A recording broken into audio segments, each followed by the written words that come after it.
All right, everybody. Well, it's been almost a week, I think, since we took the blacksmithing class at the Folk Center.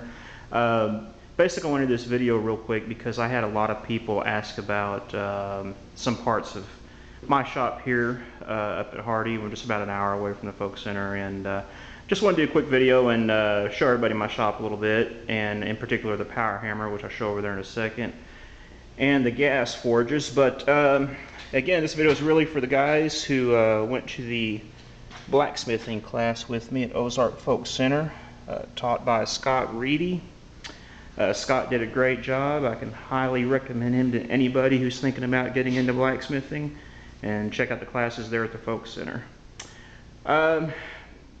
Basically, I know you can't really tell a lot from the video, but this is coming in the door over my shop. I've got my blacksmithing section over here to the left, and a little work table back over there.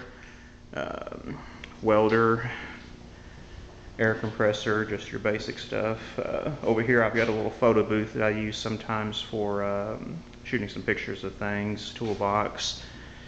Back room where I store a bunch of my scrap iron, something you can never have too much of, but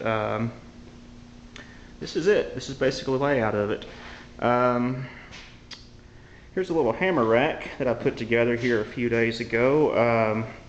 All the stuff was made from scrap. I know most of you aren't fortunate enough to have as much scrap lying around as me, but basically, as you can see, it's just a little rack to hold your hammers on, and some tongs and some little odds and ends, punches, etc. down there at the bottom.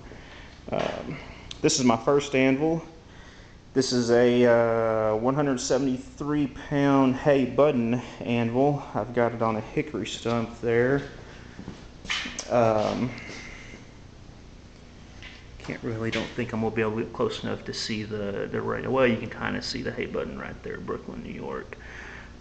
Keep an eye out for anvils, guys. I know some of you didn't have one. I got this one off of Craigslist here in Northeast Arkansas. Think I traded, I can't remember what I tried. I traded about $200 worth of stuff for it, maybe $300. I think about $200 something worth of stuff for it. Great anvil. Can't go wrong with it. This particular one was made in 1913. I've been told that after 1910, hay button used tool steel for the top half of the anvils, and if you look close on this one, you can see the cast line right here. And we might be able to get a better angle over here. Yeah, right here you can see the cast line. So from my understanding, this part up is all tool steel. This anvil over here, sorry to be shifting around, making you parse it probably.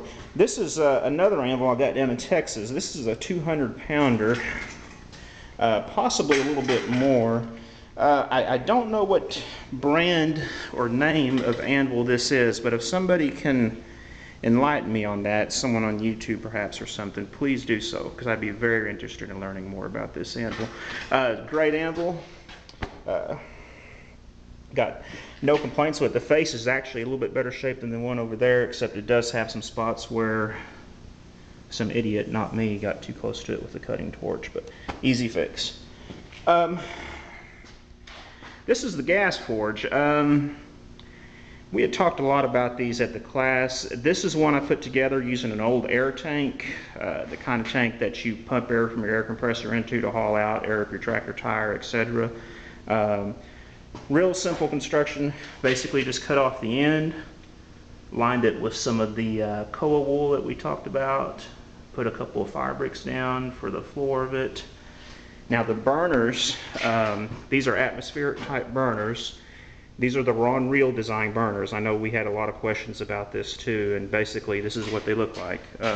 You can Google Ron Reel burner, find plans on how to make these things. Super easy to make.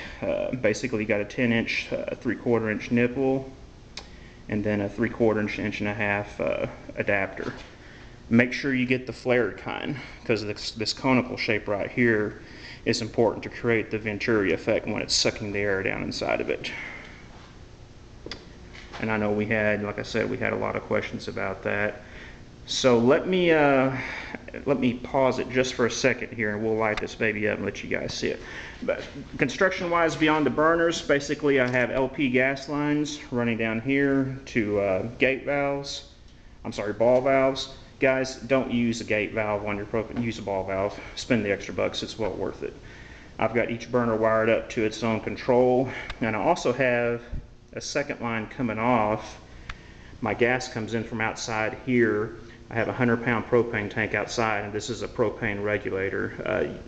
If you're going to have something more or less permanent, which I know this doesn't look permanent installation, but get a propane regulator. It makes life a whole lot easier.